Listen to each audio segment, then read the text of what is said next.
Supreme কোর্টের নির্দেশে এক ধাক্কায় চাকরি হারা রাজ্যের প্রায় 26,000 স্কুল শিক্ষক শিক্ষিকা। 2016 সালে স্কুল সার্ভিস কমিশনের পুরো প্যানেল বাতিল ঘোষণা করেছে দেশের সর্বোচ্চ আদালত। এই ঘোষণার পরেই তোলপাড় গোটা রাজ্য। তালিকায় রয়েছেন বাঁকুড়ার ইন্দাস হাই স্কুলের 6 জন শিক্ষক, তার মধ্যে একজন ল্যাব অ্যাসিস্ট্যান্ট। দুশ্চিন্তায় পড়েছেন বিদ্যালয়ের প্রধান শিক্ষক। আগামীকাল থেকে বিভিন্ন ক্লাসে সেমেস্টার পরীক্ষা। নোটিশ দিয়ে তা জানিয়ে দেওয়া হয়েছে আগেই ছাত্রছাত্রীদের। এর মধ্যে এই রায়ে 6 জনের চাকরি বাতিল হয়ে যাওয়ায় কিভাবে চলবে স্কুল তাই নিয়ে ভেবে কুল কিনারা পাচ্ছেন না বিদ্যালয়ের প্রধান শিক্ষক। পরীক্ষা গ্রহণের প্রস্তুতি পর্ব শেষ, কিন্তু পরীক্ষা গ্রহণ, প্রাত্যহিক পড়াশোনা আদৌ আর কিভাবে চলবে তাই নিয়ে প্রশ্ন। সন্তানদের ভবিষ্যৎ কি তাই নিয়ে বিরাট চিন্তা অভিভাবক মহলেও। বাঁকুড়ার ইন্দাস থেকে সুচিন্ত গোস্বামীর রিপোর্ট। অ্যাসিস্ট্যান্ট টিচার এবং একজন ল্যাব অ্যাটেন্ডেন্ট, এদের এই রায়ে এটা চাকরি সংক্রান্ত ব্যাপারে কোশ্চেন মার্ক এসেছে আর কি। তো বাতিল টাতিল যেটা বলছেন আর কি, কোর্টের অর্ডার পুরোটা পাইনি, আমরা জানি না। যদি সেরকম হয় তাহলে 6 জন আছে মোট। কতটা অসুবিধার মধ্যে পড়তে হবে? অসুবিধা, অনেক অসুবিধা আছে এখানে। আমাদের ইংরেজির টিচার একজন আছেন, সে গেছে, এবং ইংরেজি যারা না এইচএস লেভেলে পড়ানো, আর্টস সায়েন্স কমার্স 3টে স্ট্রিমই আছে। এই 3টে স্ট্রিমের ইংরেজি টিচার একজন আছেন। সায়েন্সের টিচার, লাইফ সায়েন্সে 2 জন টিচার, তার একজন চলে গেলেন।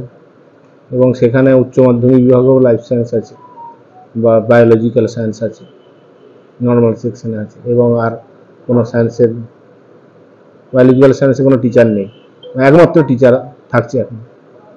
আর জিওগ্রাফির 2 জন টিচার, সেটাও হায়ার সেকেন্ডারি লেভেলে পড়ানো হয়, নর্মাল সেকশন আছে, তার 2 জন টিচার চলে গেছে। 2 জন টিচার অ্যাপয়েন্টেড, 3 জন টিচার আছেন মোট, তার 2 জন চলে যাচ্ছে।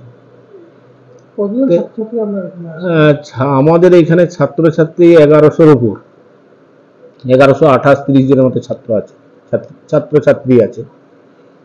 এবং সেখানে সায়েন্সের 3টে ল্যাব আছে, ফিজিক্স, কেমিস্ট্রি, বায়োলজি, তার সঙ্গে জিওগ্রাফি, আবার কম্পিউটার ইত্যাদি আছে। তো এতগুলো ল্যাব, তার একজন ল্যাব অ্যাটেন্ডেন্ট, সেটাও এখানে কোশ্চেন মার্কের মধ্যে চলে এসছে। এটা নিয়ে স্কুল আগামী দিনে চালানো মুশকিল, নন টিচিং স্টাফ নেই। হ্যাঁ, তো এইভাবে আমরা অনেকটাই ব্যাকফুটে চলে গেছি। এটা একটা বড় ধাক্কা স্কুলের ক্ষেত্রে। এটা রিকভারি কিভাবে হবে বুঝতে পারছি না। যতদিন টিচার নিয়োগ হয় ততদিন এই সমস্যা থেকেই যাবে। শুনলাম আগামী কাল থেকে নাকি পরীক্ষা রয়েছে, তো সেই জায়গা থেকে এই 5 থেকে 6 জন টিচার যারা এখনো পর্যন্ত প্যানেল নাম ছিলেন, তারা যদি অ্যাকশন থাকে কতটা অসুবিধার মধ্যে পড়বে? তো পরীক্ষা চালানো দূর হবে, বিশেষ করে স্কুল বসানো সেটা অসম্ভব হয়ে পড়বে। কারণ একজন নন টিচিং স্টাফ, সেটাও এই প্যানেলের মধ্যে পড়ে যাচ্ছে, তো স্কুল বসানো যাবে না। আর তাছাড়া হলে যে পরীক্ষা দেয়, ইনভিজিলেশন ডিউটি, সেটাতেও সমস্যা হবে।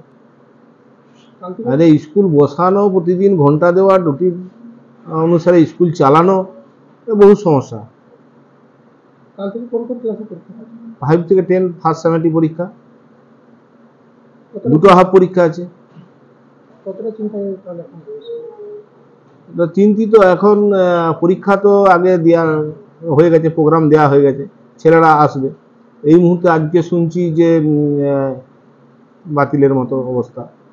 তাহলে আমরা তো সব প্রোগ্রাম করে দিয়েছি, রুমের অ্যালটমেন্ট দিয়ে দিয়েছি, আর টিচার না এলে কীভাবে পরীক্ষা নেওয়া যাবে?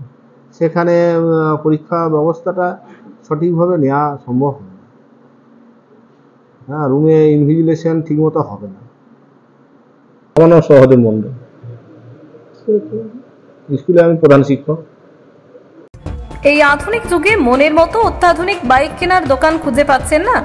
বাজারে পেট্রোল ডিজেলের দাম যে হারে বাড়ছে, তার খরচ জোগাতে হিমশিম খাচ্ছেন। আর ঠিক এই সময় এই সমস্যা থেকে মুক্তি পেতে আপনাদের কাছে বিপুল 2 হুইলার ব্যাটারি চালিত গাড়ি সম্ভার নিয়ে চলে এসেছে খুশি ই ভেহিকল। এখানে পেয়ে যাবেন বিভিন্ন কোম্পানি 2 হুইলার ব্যাটারি চালিত গাড়ি, রয়েছে সহজ ইএমআই এর ব্যবস্থা এবং সার্ভিসিং এর সুব্যবস্থা আছে। আমাদের ঠিকানা খুশি ই ভেহিকল, স্টেশন রোড, কালী মেলার কাছে।